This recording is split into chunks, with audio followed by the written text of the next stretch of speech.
Hey, what's up, you guys? We're here to talk to you guys about the Gilded Age. This video is just like a summary about what's going on. Yeah, okay. U.S. history. Okay, section 1, the Gilded Age. The Gilded Age was a period from 1865 to the 1900s, and it was called the Gilded Age by Mark Twain because things looked better than they actually did. And it was pretty much the age of urbanization, political corruption, industrialization, and the closing of the West, not the East. They had a lot of philosophies and like a lot of new ideas in the Gilded Age. For example, individualism. It is the theory of that anyone can be successful. Like a Cinderella story. Like, for example, Andrew Carnegie, he was like really poor and then he like became like the richest man on earth because of the steel and like stuff. a Cinderella story. Yeah, I guess. Kinda. Okay, well then we have social Darwinism, which is like the survival of fittest, because in biology, I think, we discussed Darwin, that dude. Yeah, well, Charles anyways. Darwin, he was the person who founded, or not founded, but like researched evolution or something. Well, anyways, he relates to U.S. history too, because he said that things that couldn't adapt to environment died, and those who could thrived. And this related to like businesses and such. So it was a very harsh theory that they had. Yeah. Another one is naturalism. So it is the theory that all things are like out of a person's control, and then when people failed, it was because they couldn't control it. And then the gospel of wealth is wealthy people should give back to society, which that's a familiar term we know. It's called philanthropy, and it's when like people donate stuff and they're giving back.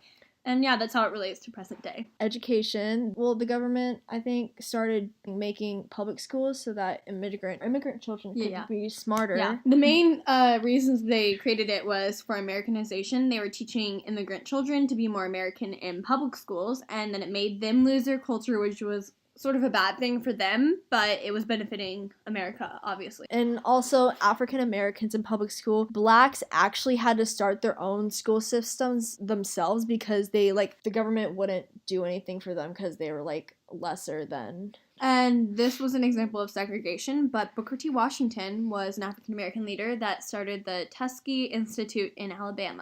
Some benefits of industrialization. There was a better standard of living, which was because they got like hella dollar there, you know?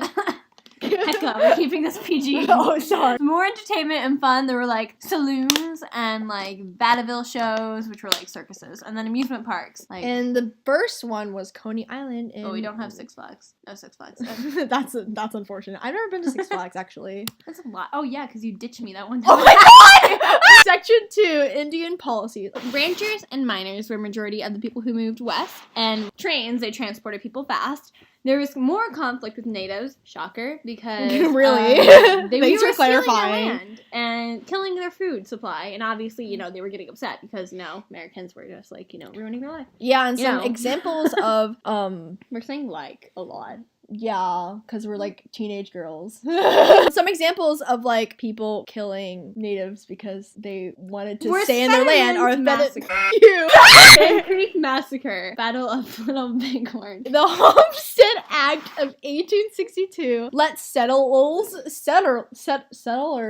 buy land in the West, which helped lead to the settlement in the greatest of the plains.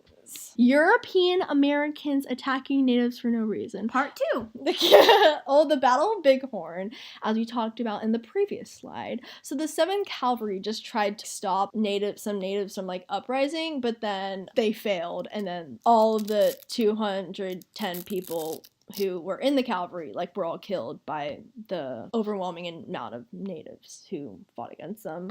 Also, Chief Joseph was the chief who is very important. He left a long-lasting impact. Know these terms. Moving on.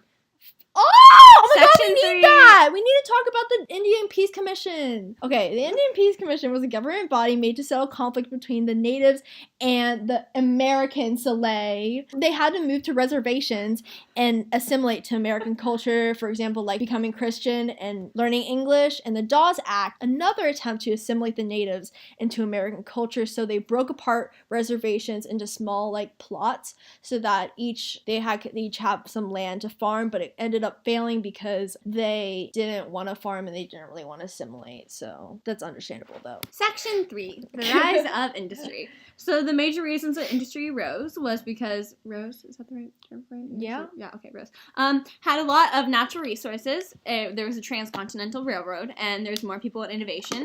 Then we have free enterprise, which is an economic system where people can make businesses without the government. So this is just like a bunch of businesses that are being developed because without the permission of the government, which will cause the government to become angry. Yeah. Also, there was a lot of new inventions happening, which would really helped the industrialization of America. Yeah. There was an improved network of transport and communications, increased productive capacity. The telephone helped revolutionize business and private communication. Stop. Okay. Stop! Okay, oh my god, you're so annoying.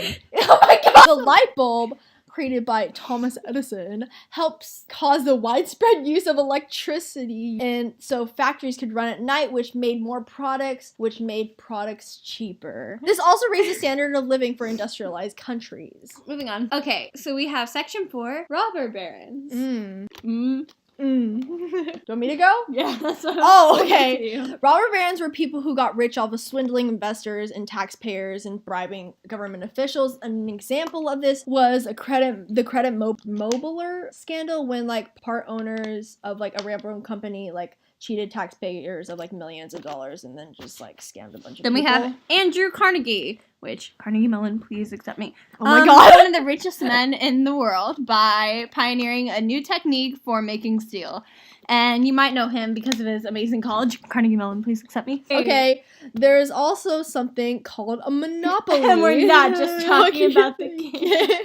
This is when one company takes over an entire market and they have no competition, so they can make any product as high or as low as they want. So they didn't like this because their competition would like take their profits and stuff. So they made laws to like combat monopolies, but people got smart and made trusts, which were basically legal monopolies. Yeah. This is the government trying to stop trusts/monopolies. We have, okay, so this is a very, very important term you have to know. Here's the Sherman Antitrust Act, and this is when people asked the government to try to stop their trust monopolies, and they passed this. Yeah, it didn't really work though, because like the Supreme Court was in charge of enforcing it, and they didn't do a very good job of it. But Teddy Roosevelt was the U.S. president that like broke a lot of trust, and he was like, no. Yeah, he was also featured in the museum. In new immigration, immigrants were inspected for diseases/illnesses. Then European immigrants usually went to NYC. They were greeted by the Statue of Liberty, which was stopped at Ellis Island to be inspected. Given to us by the French. Yeah. Some push factors for the Europeans to come over to here is because in Europe, where they were coming from, had poor farming conditions, they had war, political tyranny, and religious like prosecution and stuff. And some pull factors for the Europeans was plenty of land and work for farmers, and U.S. had a higher standard of living. Also, there's this thing called American fever, where people thought that America was like the best place for like freedom and independence. I guess it all died out by now. Oh. Immigrants to America had to learn English, adapt to American culture, and they had to work at sweatshops, which were where unskilled workers were a cheap source of labor, and there were very, very, very bad working conditions. An example of a very bad incident that happened because of these bad working conditions, the Triangle Shirtwaist Fire, when over like 150 workers died because a fire broke out inside the factory. And then most of these immigrants lived in slums. Yeah, and they were oppressed by nativism, which we thought died out, but you know. Asian immigrants. Do you want to talk about this, Zoe? We're both Asian. Some push factors for the Chinese immigrants to come over are unemployment because of overpopulation, poverty, and famine. Some pull factors are the jobs and some gold. Because people were racist, they made the government pass this Chinese Exclusion Act, and they wouldn't let Chinese people in the country. They still got it in, of course, because, like, you know. But this was the first discriminatory immigration law where they wouldn't let a person of like a certain race or religion inside the country. Yeah. And some other info is many people went from being farmers to workers in factories. That was mostly engaged in the middle class, and urban problems were happening because of population growth. So there were more crime, more violence, more disease and illnesses, and air pollution, and native-born Americans blamed the immigrants for a lot of the urban problems because they couldn't take accountability. Because that's what Americans do. Just kidding. We promise we're American. We're not making fun of our country. We love America. Please don't come after us, government. So, Section 6, workers' unions. So, there are unsafe working conditions that led to unions because labor unions fought for a 5-day work week, 8-hour work day, and minimum wage law. That sounds a lot like school, except, we don't get paid anyway. So, two kinds of unions are trade, made up with people who had special skills and training, and industrial, which represent the common laborers. Also, strikes. Strikes were when workers didn't want to work because they were working in bad conditions and they wanted to not work until they got better life. They required workers to sign contracts. They hired detectives to find union organizers, and those who tried to start a union strike were blacklisted, which means that pretty much they wouldn't get hired for anything else. Yeah, they just spread it around with all their company friends and oh, don't hire this person because they're trying to rebel. And the very, very first example of rebellion within a strike is the first nationwide labor strike. And this is when railroad workers across the nation walked off their job. Okay, other stuff to know is Karl Marx. He was the person who started Marxism. What's it called? Is that what it's called? I think so. He believed that people would eventually revolt and take control of the factories and overthrow the government. Because they eventually would get what they wanted. People feared immigrants because factory owners were worried that they would bring ideas of revolutions and change because gosh forbid if anyone else wanted to go against American ideas. Yeah. Then there were also more unions, big The main unions, one that you need to know is the Knights of Labor. The Knights of Labor was the first nationwide industrial union. They made a lot of riots, and one of these riots was a Haymarket riot, and this was a very bad incident in Chicago when workers and police clashed, and then there was a bomb thrown, and 11 people were killed because of the bomb. This riot hurt the union's reputation, and then unions after that were ridiculed because of actions that occurred at this riot. Okay, some more American Union info is Eugene versus Debs, the leader of American Railway Union, the ARU otherwise known, who organized a nationwide strike against railroads. So this was a guy who was very much so in charge of putting together strikes against railroads and how they were being treated within work unions and stuff. Then there was Samuel Gompers, the American Federation of Labor's first leader, who believed that unions should stay out of politics and that the union should...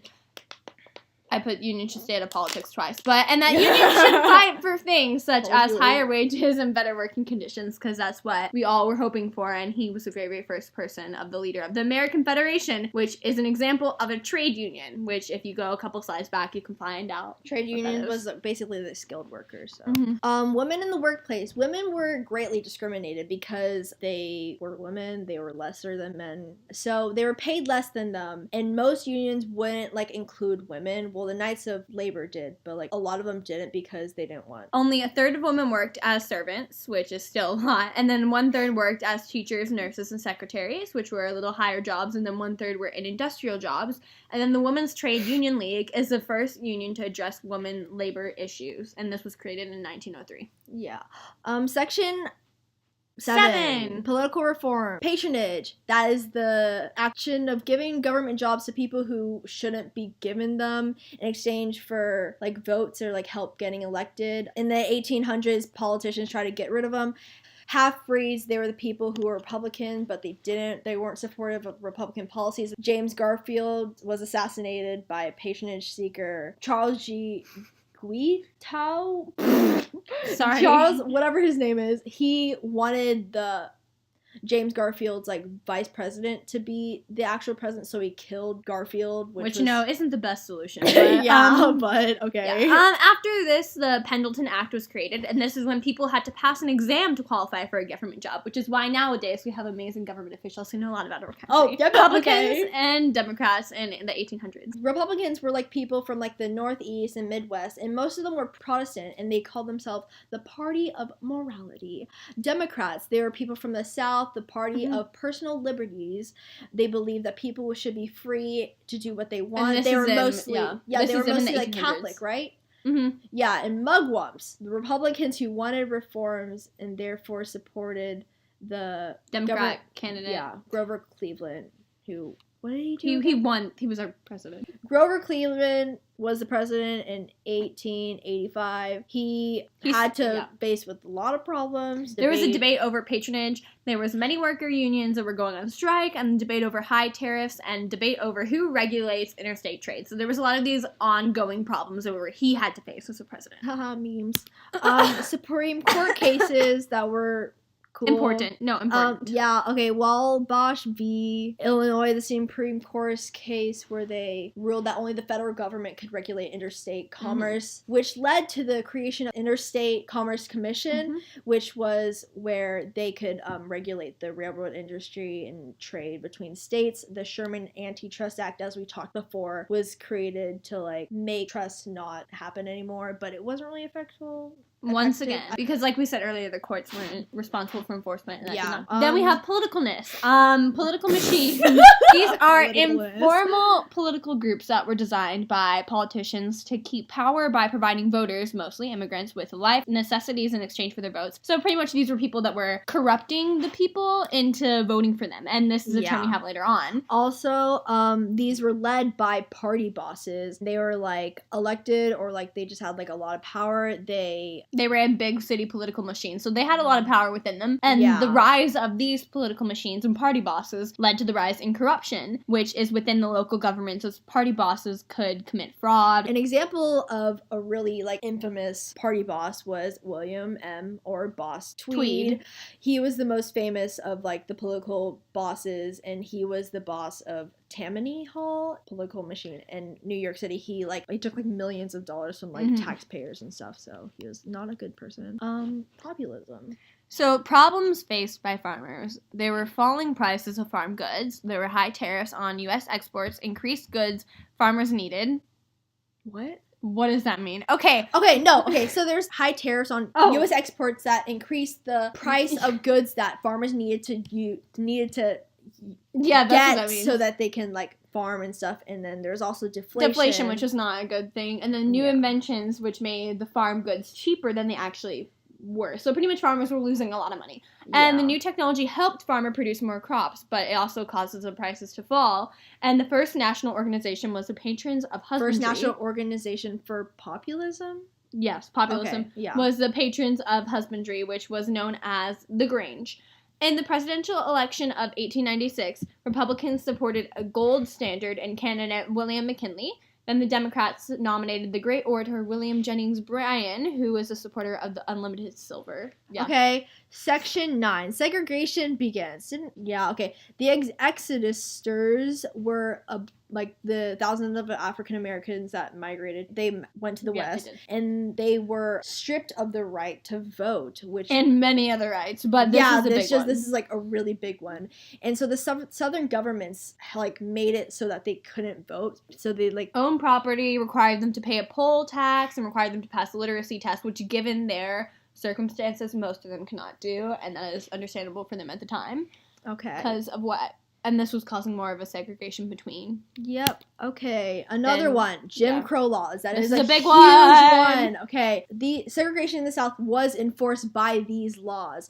So African Americans couldn't exercise their equal rights. Plessy versus Ferguson. Was the Supreme Court case where they legalized segregation, separate but equal. That's a very big one. That like led to the Jim Crow laws. Lynching was when someone was killed because they were accused of crime of like in the hands of a mob without a trial, and they usually like hung them, which was kind of they were unlawful. Yeah, it's not good, but it's how they rolled back then. Not a good way to roll. More like stumbling.